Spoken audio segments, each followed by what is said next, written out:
Hello, hello, hello, and welcome back to another edition of Fan Talk, your favorite podcast by your favorite fan. Of course, that is me, Kyle Brenchley, in the house on this Thursday, 4th of July Eve. It is July 3rd, ladies and gentlemen.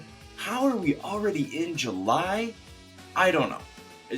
Time just keeps going, and there's no way to stop it. So here we are, July 3rd.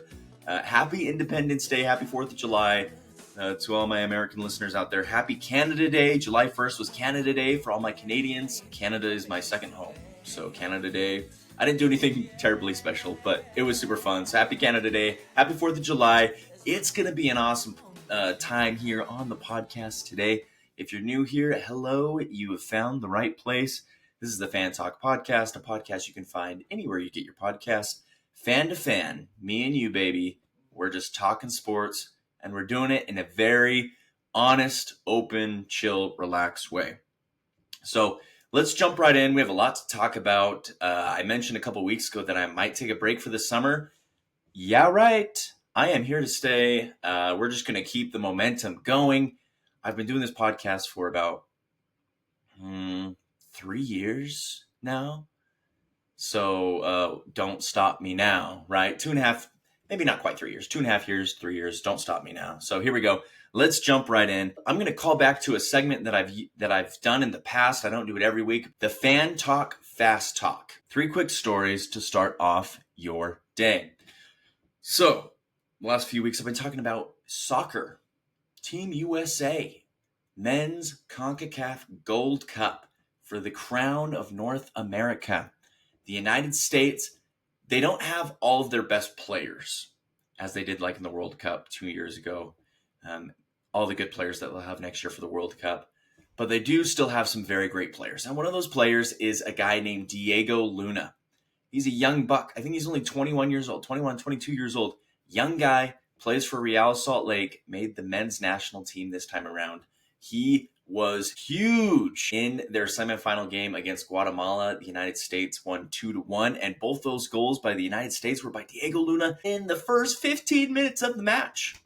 Quite impressive. Diego is a huge star.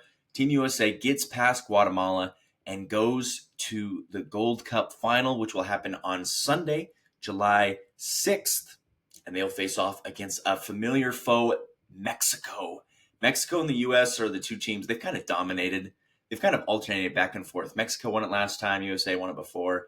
So who's going to win? Is Mexico going to repeat? Is USA going to win it again? Find out. July 6th, Sunday. Should be really fun. I love watching soccer. Summer is a great time to watch soccer since obviously NFL football hasn't quite started. The NBA's over. College sports are done. NHL's done. So it's just a great time to catch up on some soccer, especially if you're not a baseball person. But if you're not baseball or soccer, we have tennis, Wimbledon. That is right. You're probably thinking, Kyle, the French Open just happened. I know it's a pretty quick turnaround from the French Open to the Wimbledon. But 2025 Wimbledon is underway. And I think the biggest storyline is that Coco Gauff, American lady, who won the French Open just a month or so ago, lost in the first round to an unranked opponent. So she is out. She's ranked number 2 in the world, and she is out. Now, this is not terribly uncommon for ranked individuals to lose to unranked individuals. Tennis is hard. You play a variety of sets, and you have to win multiple sets. Like it's not just a one and done, right? So it's a very mentally and physically draining sport. And so it's not uncommon for this to happen.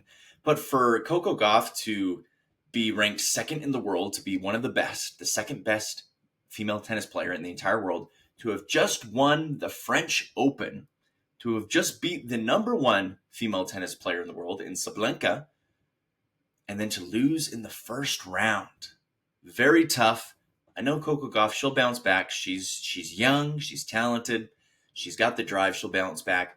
But that is the huge storyline coming out of Wimbledon. The door is wide open for Sabalenka to go and win. There's, of course, other tennis players who could shake things up as well. On the men's side, Sinner, of course, number 1 overall. He's doing quite well. So is Carlos Alcaraz. We'll see if it's another crash course for those two to meet in the final. Or can American Taylor Fritz say anything about it? Who knows? He's good, but like he really hasn't ever gotten there. You know what I mean? So keep an eye on that. If you like some tennis, go watch some Wimbledon. It's a good time. And the NBA draft. We're going to be talking more about the NBA draft. We're going to be talking about more about free agency, and we're going to be talking more about the Utah Jazz roster. But for this Fan Talk Fast Talk, Ace Bailey has reported to the Utah Jazz. I know there was a storyline that he wasn't happy, yada, yada, yada. He's here with the rest of the rookies. Time to get to work. All right, that was the Fan Talk Fast Talk. Let's talk NBA now. Last episode, it was the night of the draft. So it was before these guys were taken. And I uploaded a short, I know I promised an episode, but I ended up doing a short Instagram, it was like 2.5 minute video on my Instagram. Go check it out. I'll link it down below. Go follow me on Instagram at Fan Talk Podcast. And I just said, Jazz did a great job in drafting Ace Bailey. Jazz got the 5th overall pick. You take the best guy available. That is Ace Bailey. I love the other picks, too. They traded with Washington Wizards to get Walter Clayton Jr., who's another guard who will do very well. And then they got John Tonje from Wisconsin. You may recognize him from when Wisconsin played BYU in the Sweet 16 in the last March Madness tournament. So I'm really liking what the Utah Jazz have done. They have a very young roster. I think the oldest player on their team is 30-year-old Jusuf Nurkic. And we're not even sure if he's going to stick around, if we're just going to trade him or what the deal is. But the oldest guy in the team is 30 years old. Everyone else is like 26 years or younger. John Collins is 27. Larry Markkanen's 28. Everyone else is literally like a child.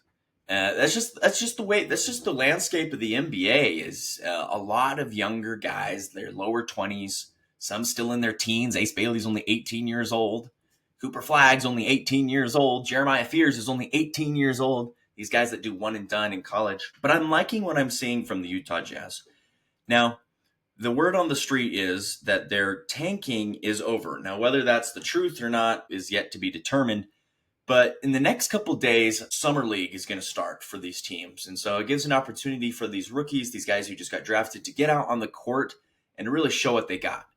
And it's not just for fans to see, oh, are these guys good or not? It's for coaches, it's for the other players, it's for team executives to be like, okay, how are we going to build this roster with these new guys we got, with the other guys that we already have?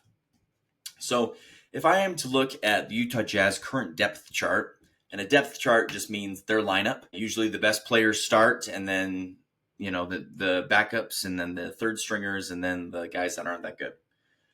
So yeah, Isaiah Collier from last year, he'll probably run the point, to be honest, especially with Jordan Clarkson departing. That is very, very sad. Sad to see Jordan Clarkson go.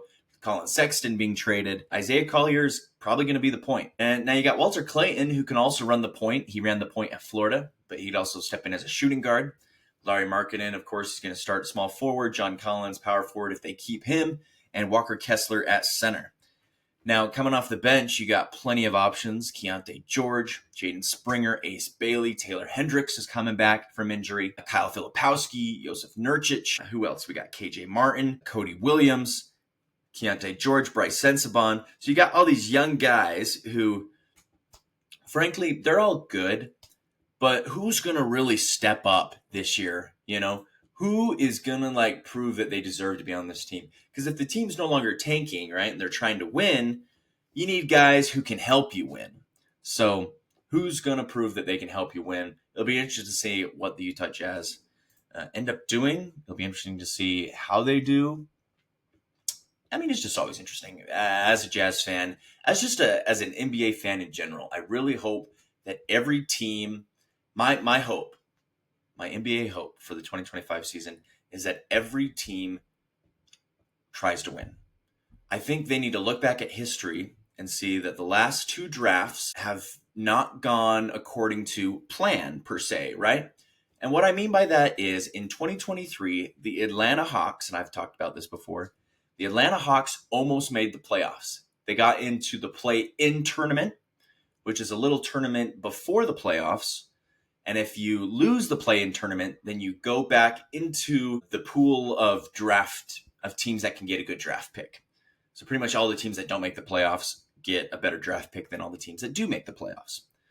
So the Atlanta Hawks made the play-in, but lost, so they got sent down to the non-playoff teams and ended up getting the number 1 pick. And that's because the NBA has a draft lottery system where the bottom 3 teams all have about a 13% chance to get the number 1 pick. So it's higher than, like, if you're a bottom 3 team, it's higher than if you were like 9, 10, 11, 12, you know what I mean? So teams are like, if we tank, then we have a better chance. Yes, numerically you do. But 13% still pretty low. Like it's not even 25. It's not even 1 in 4. It's not even 1 in 5. It's like 1 in 7 chance. So it's not a guarantee. And the Atlanta Hawks somehow snuck their way in there and got the number 1 pick. The same thing happened this year in 2024 with the Dallas Mavericks.